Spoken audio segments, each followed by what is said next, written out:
மகா சஷ்டி விரதம் October 22 start ஆகி 27 வரைக்கும் இருக்கு. ரொம்ப எளிமையான வழியில உங்களுக்கு விரத முறையை சொல்றேன். அதை நீங்க மனசார இருக்கும்போது முருகர் உங்களுக்கு நிறைய பலன்களை அள்ளி தருவாரு. அதையும் என்னன்னு சொல்றேன். அதுக்கு முன்னாடி ஓம் முருகானு கமெண்ட் நம்ம சேனல்ல சப்ஸ்கிரைப் பண்ணிக்கோங்க. நீங்க மகா சஷ்டி விரதத்தப்ப கடுமையா விரதம் இருக்கணும்னு கட்டாயம் இல்ல.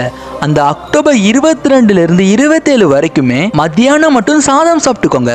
இரவும் பகலும் சாதம் தவிர வேற எதுனாலும் சாப்பிட்டுட்டு விரதம் கடைபிடிக்கலாம். சாயங்காலம் ஆயிடுச்சுன்னா முடிஞ்சா முருகர் கோவிலுக்கு போங்க. அப்படி கோவிலுக்கு போக முடியலன்னா வீட்டுல முருகருக்கு பூஜை பண்ணிட்டு கந்த சஷ்டி பாடலை படிங்க.